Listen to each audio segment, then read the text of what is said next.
ആനന്ദ് ആനന്ദ് ഞാൻ നേരത്തെ ചൂണ്ടിക്കാണിച്ചതുപോലെ അത്യന്താധുനിക സാങ്കേതിക സംവിധാനങ്ങൾ ഉപയോഗിച്ചാണ് ഇപ്പോൾ ഈ ട്രക്ക് കണ്ടെത്തിയിരിക്കുന്നത് എന്നാണ് ഈ നാവികസേനയിൽ നിന്ന് തന്നെയുള്ള ഒരു അറിയിപ്പ് വന്നിരിക്കുന്നത്. അപ്പോൾ കർണാടക മന്ത്രിയുടെ പ്രഖ്യാപനം ഒരു ഭാഗത്ത്, നാവികസേന നേവിയും അത് സ്ഥിരീകരിക്കുന്ന ഒരു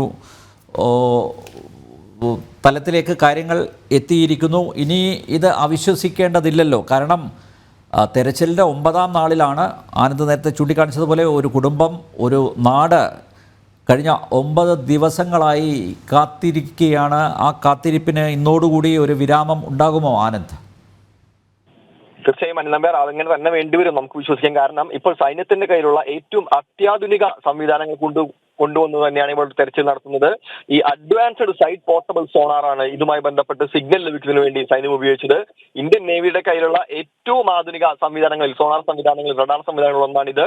ആഴക്കടലിൽ ഉൾപ്പെടെ സൈനിക നടപടികൾക്ക് ഉപയോഗിക്കുന്ന സോണാറാണ് ഈ അഡ്വാൻസ്ഡ് സൈഡ് പോർട്ടബിൾ സോണാർ എന്ന് പറയുന്നത്. അതുമായി ബന്ധപ്പെട്ട ദൃശ്യങ്ങൾ നമുക്ക് എന്തായാലും ഇപ്പോൾ കാണാൻ വേണ്ടി സാധിക്കുന്നുണ്ട്. എന്തായാലും ഇത്തരത്തിലുള്ള ഉപകരണങ്ങൾ ഉപയോഗിച്ചുകൊണ്ടുള്ള തിരച്ചിൽ നടത്തിക്കൊണ്ടിരിക്കുന്നു.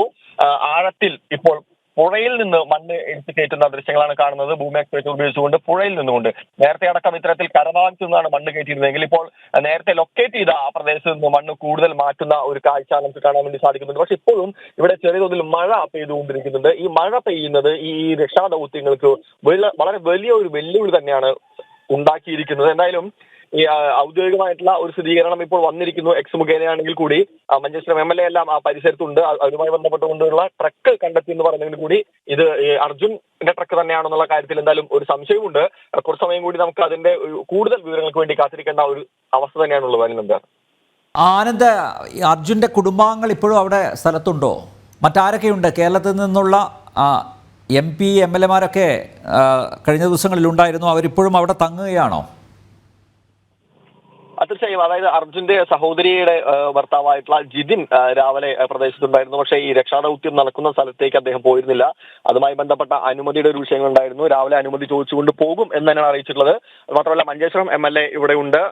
രാഘവൻ അടക്കമുള്ള MP മാർ നേരത്തെ ഇവിടെ ഉണ്ടായിരുന്നു. എന്തായാലും കേരളത്തിൽ നിന്നുള്ള ഒരു രക്ഷാ ദൗത്യ സംഘങ്ങൾ ഇവിടെ, ഈ ജനപ്രതിനിധികൾ കൂടാതെ തന്നെ ഏകദേശം 30-40 വരുന്ന സന്നദ്ധ പ്രവർത്തകരും ഈ പ്രദേശത്തുണ്ട്. പ്രത്യേകിച്ച് കഴിഞ്ഞ ദിവസം ഉച്ചവരെ രാവിലെ അവിടെ രക്ഷാപ്രവർത്തനം നടത്തിയിരുന്ന ആളുകൾ രാവിലെ ജനം ടിവിയോട് സംസാരിച്ചിരുന്നു. അതുമായി ബന്ധപ്പെട്ടുകൊണ്ട് അവർ വ്യക്തമാക്കിയ പ്രധാനപ്പെട്ട കാര്യങ്ങളൊന്നും എന്ന് പറയുന്നത് 90% മണ്ണ് കരയിൽ നിന്ന് എടുത്തിരിക്കുന്നു. ഇനി അവിടെ അത്തരത്തിൽ യാതൊരു തരത്തിലുള്ള സാധ്യതകളുമില്ല എന്ന് തന്നെയാണ്. കോഴിക്കോട് നിന്നും കേരളത്തിന്റെ വിവിധ ഭാഗങ്ങളിൽ നിന്നുള്ള സന്നദ്ധ പ്രവർത്തകർ കൂട്ടമായി കൊണ്ട് തന്നെ ഇവിടെ ഉണ്ട്. ഈ പ്രദേശത്തേക്ക് അവരെ പ്രവേശിപ്പിക്കുന്നില്ലെങ്കിൽ കൂടി അവരിപ്പോഴും മറ്റ് സ്ഥലങ്ങളിൽ നിന്നുകൊണ്ട്, അതായത് ഈ അർജുന്റെ ഈ ട്രക്ക് അല്ലെങ്കിൽ അർജുനെ കണ്ടെത്തുന്നത് വരെ ഈ പ്രദേശത്ത് നിന്ന് പോവില്ല എന്ന് പറഞ്ഞുകൊണ്ട് തന്നെയാണ് അവർ ഇവിടെ നിൽക്കുന്നത്. അകലെ നിന്നുകൊണ്ട് കാഴ്ച കണ്ടുകൊണ്ടിരിക്കുന്ന പല ആളുകളുമുണ്ട്. എന്തായാലും അത്തരത്തിൽ മലയാളികളുടെ മാത്രമല്ല മനുഷ്യസ്നേഹികളുടെ എല്ലാവരുടെയും മനസ്സൊന്നാകെ അർജുനെ കണ്ടെത്തുന്നതിന് വേണ്ടി തന്നെ കാത്തിരിക്കുകയാണ്. 9 ദിവസങ്ങൾ പിന്നിട്ടിട്ടും ഉറങ്ങാതെ കാത്തിരിക്കുന്ന ഒരു കുടുംബമുണ്ട്, ഒരു നാടുണ്ട്, ഒരു വീടുണ്ട്. അനിൽ നമ്പ്യാർ, തീർച്ചയായും ഇന്നത്തോടു കൂടി ഇതിനൊരു പരിസമാപ്തി ഉണ്ടാകും എന്ന് തന്നെ നമുക്ക് പ്രത്യാശിക്കാം. കാലാവസ്ഥ വീണ്ടും പ്രതികൂലമാണ്. മഴ ചാറുന്നുണ്ട്, ചെറുതായി ചാറുന്നുണ്ട്. പക്ഷേ അല്പസമയത്തിനകം തന്നെ മഴ ശക്തിപ്പെടാനുള്ള അർജുൻ, അതാണ് അറിയേണ്ടത്. അതിപ്പോൾ പ്രതികൂല കാലാവസ്ഥയാണ്. പക്ഷേ ട്രക്കിലേക്ക് ഫോക്കസ് ചെയ്യുന്ന സിഗ്നലുകൾ ലഭിച്ച സാഹചര്യത്തിൽ ഈ പ്രതികൂല കാലാവസ്ഥയെ, അതുപോലെ മഴയെ ഒക്കെ അതിജീവിച്ച് ഇന്ന് ഒരുപക്ഷെ രാത്രിയിലും ഈ ദൗത്യം തുടരാനുള്ള സാധ്യത ഉണ്ടോ? അതോ ഇത് സന്ധ്യയോടുകൂടി ഈ തെരച്ചിൽ അവസാനിപ്പിക്കുന്ന ഒരവസ്ഥയിലേക്കാണോ കാര്യങ്ങൾ പോകുന്നത്? അതായത് കഴിഞ്ഞ ദിവസങ്ങളെ കാര്യങ്ങളെ സംബന്ധിച്ച് നമ്മൾ എടുത്തു പരിശോധിക്കുകയാണെങ്കിൽ ഏകദേശം 4 മണിയോട് കൂടി തന്നെ, അതായത് ഇന്നലെ 4 മണിയോട് കൂടി തന്നെ നാവികസേനയുടെ സംഘം അത്തരത്തിൽ പുഴയിൽ ഇറങ്ങിക്കൊണ്ടുള്ള ഡൈവിംഗ് രീതികൾ അവസാനിപ്പിച്ചിരുന്നു. കാരണം അതിന് പ്രധാനപ്പെട്ട കാരണം എന്ന് പറയുന്നത് ഈ കാലാവസ്ഥ പ്രതികൂലമായതാണ്. ഇന്നിപ്പോൾ ദൃശ്യങ്ങളിൽ നിന്ന് കാണാം, വീണ്ടും മഴ ശക്തമായിക്കൊണ്ടിരിക്കുന്നു. അല്പസമയം മുമ്പ് തന്നെ മഞ്ചേശ്വരം MLA നമ്മളെ അറിയിച്ചത്, അതായത് ഒരു പക്ഷേ രാത്രിയിലേക്ക് കൂടി ഇത്തരത്തിൽ രക്ഷാപ്രവർത്തനം നീട്ടാനുള്ള സാധ്യതകൾ പരിശോധിക്കുന്നുവെന്നാണ്. അപ്പോഴും ഒരു സ്ഥിരീകരണം വന്നിട്ടില്ല. തീർച്ചയായിട്ടും അത് സ്ഥിരീകരിക്കേണ്ടത് ഇവിടുത്തെ ദൗത്യ സംഘം തന്നെയാണ്. NDRFന്റെ ആവട്ടെ, നേവിയുടെ ആവട്ടെ, സൈന്യത്തിന്റെ ആവട്ടെ, ഫയർഫോഴ്സ് അടക്കമുള്ള ഈ രക്ഷാപ്രവർത്തകർ തന്നെയാണ് അതുമായി ബന്ധപ്പെട്ട ഔദ്യോഗിക സ്ഥിരീകരണം വരുത്തേണ്ടത്.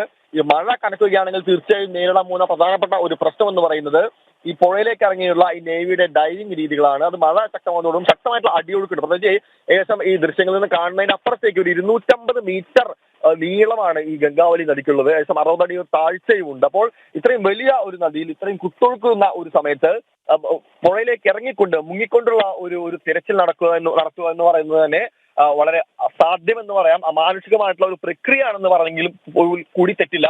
പക്ഷെ ഇപ്പോഴും റോഡിൽ നിന്നുകൊണ്ട് JCB മറ്റ് ചെറിയ സംവിധാനങ്ങളും അതുപോലെ തന്നെ ബൂം എക്സ്കവേറ്റർ ഉപയോഗിച്ചുകൊണ്ട് ഈ പുഴയിൽ നിന്ന് മണ്ണ് മാറ്റുന്ന പ്രവർത്തനമാണ് നടക്കുന്നത്. അത് മഴയത്തും നടക്കുന്നുണ്ട്. അത് മഴയത്തും ഇടപെടാതെ മുടങ്ങാതെ നടക്കുന്ന ഒരു സാഹചര്യമുണ്ട്. പക്ഷേ ഈ പുഴയിലേക്ക് ഇറങ്ങിയുള്ള തരത്തിൽ ഒരു പക്ഷേ കാലാവസ്ഥ പ്രതികൂലമാവുകയാണെങ്കിൽ സാധിക്കാതെ വരും. അങ്ങനെയാണെങ്കിൽ ഒരു പക്ഷേ ഈ കാലാവസ്ഥ ഒട്ടും അനുകൂലമാവുന്നില്ലെങ്കിൽ തീർച്ചയായും ഇന്ന് സന്ധ്യയോട് കൂടി തന്നെ സാധാരണ ദിവസങ്ങളിൽ അവസാനിപ്പിക്കാറുള്ളത് പോലെ ഈ പ്രവർത്തനം അവസാനിപ്പിക്കേണ്ടി വരും. മറ്റൊരു പ്രധാനപ്പെട്ട പ്രശ്നം, ഈ രാത്രിയിലേക്ക് അടക്കം ഈ രക്ഷാപ്രവർത്തനം നീട്ടുകയാണെങ്കിൽ വൈദ്യുതിയുമായി ബന്ധപ്പെട്ട കാര്യങ്ങൾ അവിടെ കൊണ്ടുവരേണ്ടി വരും. ലൈറ്റ് അടക്കങ്ങൾ വലിയ ലൈറ്റുകൾ കൊണ്ടുവരേണ്ടി വരും. ഇതുവരെ അതിനുള്ള സംവിധാനങ്ങൾ ആയിട്ടില്ല എന്ന് തന്നെ നമുക്ക് അറിയാൻ വേണ്ടി സാധിക്കുന്നത്. ഇനി എന്തായാലും ഇതിന് ഔദ്യോഗിക സ്ഥിരീകരണം വരുത്തേണ്ടത് തീർച്ചയായിട്ടും അവിടുത്തെ രക്ഷാപ്രവർത്തകരാണ്. അതായത് സൈന്യം അടങ്ങുന്ന രക്ഷാപ്രവർത്തകർ ഇതിന് നിയന്ത്രണം ഏറ്റെടുത്തുള്ളവർ തന്നെയാണ്. അത് ഇതുവരെ നടന്നിട്ടില്ല. ഈ പ്രധാനപ്പെട്ട മറ്റൊരു പ്രശ്നം എന്ന് പറയുന്നത് ഈ മേഖലയിൽ 2 ദിവസമായി കറണ്ട് ഇല്ല എന്ന് തന്നെയാണ്. അതായത് ഇവിടുത്തെ ശക്തമായിട്ടുള്ള കാറ്റുകളിൽ ഈ പോസ്റ്റുകൾ മറിഞ്ഞു വീണും കമ്പികൾ പൊട്ടി വീണുകൊണ്ട് തന്നെ കഴിഞ്ഞ 2 ദിവസമായി ഈ പ്രദേശത്തെ വീടുകളിൽ കറണ്ട് ഇല്ല എന്ന് തന്നെയാണ്. അത്തരത്തിൽ ഈ നാട്ടുകാർ അനുഭവിക്കുന്ന ഒരു ദുരിതം എന്ന് പറയുന്നത് ചില്ലറയല്ല. കാരണം ഈ പുഴയിൽ നിന്ന് കാണുന്ന പോലെ തന്നെ ഈ മണ്ണിടിഞ്ഞ് വീണ് നേരെ ഇക്കരയിലേക്ക് വരികയും അവിടെ നിന്ന് ഏകദേശം 2-ലധികം വീടുകൾ പൂർണ്ണമായും തകരുന്ന ഒരു സംവിധാനം ഉണ്ടായി. പ്രത്യേകിച്ച് വളരെ സാധാരണക്കാരായിട്ടുള്ള കൃഷിക്കാരാണ് ഇവിടെ താമസിക്കുന്നത്. കഴിഞ്ഞ ദിവസമാണ് അതിലൊരു സ്ത്രീയുടെ, അതായത് അന്ന് ഈ മണ്ണിടിച്ചിൽ നിന്ന് പുഴ ഗതിമാറി ഒഴുകി ഇപ്പുറത്തെ കരയിലെ വീട് തകർന്നുകൊണ്ട് ഒരു സ്ത്രീയെ കാണാനില്ലായിരുന്നു. സന്ന ഹനുമന്തപ്പ എന്ന് പറയുന്ന സ്ത്രീ, അവരുടെ മൃതദേഹം ഈ പുഴയിൽ നിന്ന് 10 കിലോമീറ്റർ അകലെ നിന്നാണ് ലഭിച്ചത്. എന്തായാലും അവരുടെ പോസ്റ്റ്മോർട്ടം ചെയ്തതിനു ശേഷം മൃതദേഹം ഇന്നലെ സംസ്കരിച്ചിരുന്നു. ആ വീട്ടിൽ, തൊട്ടടുത്തുള്ള വീട്ടിൽ തന്നെ. അപ്പോൾ ആ തലത്തിൽ വീട്ടുകാരെ സംബന്ധിച്ചിടത്തോളം അവർ വളരെ ദുരിതം അനുഭവിക്കുന്നു. ഈ പ്രദേശവാസികൾ വളരെ ഒരു ബുദ്ധിമുട്ട് അനുഭവിക്കുന്നു. എന്തായാലും അശാസ്ത്രീയമായിട്ടുള്ള ഒരു റോഡ് നിർമ്മാണമാണ് അവിടെ ഉണ്ടായിട്ടുള്ളത് എന്നതിൽ യാതൊരു തരത്തിലുള്ള തർക്കവുമില്ല. ഇന്ന് രാവിലെ അതിന്റെ നിർമ്മാണ കമ്പനിക്കെതിരെ കർണാടക സർക്കാർ കേസെടുത്തിട്ടുണ്ട് എന്നാണ് നമുക്ക് അറിയാൻ വേണ്ടി സാധിക്കുന്നത്.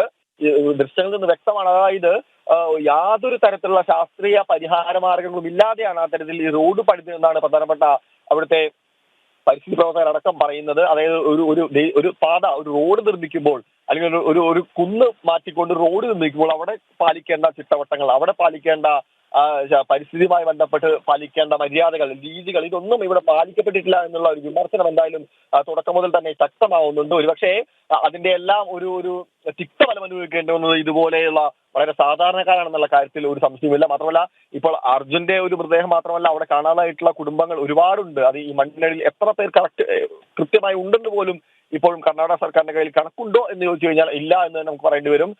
പലരുടെയും മൃതദേഹങ്ങൾ ഇനിയും കിട്ടാനുണ്ട്. അതുമായി ബന്ധപ്പെട്ടുകൊണ്ട് തന്നെ ഈ സേനയുടെ ഹെലികോപ്റ്റർ ഇവിടെ പരിശോധന നടത്തുന്നുണ്ട്. അതായത് ഈ പുഴയുടെ ഏതെങ്കിലും സ്ഥലത്ത് അത് ഡെഡ് ബോഡികൾ, മൃതശരീരങ്ങൾ ഒഴുകി കിടക്കുന്നുണ്ടോ എന്നുള്ള പരിശോധന അല്പസമയം മുമ്പ് ഉണ്ടായിരുന്നു.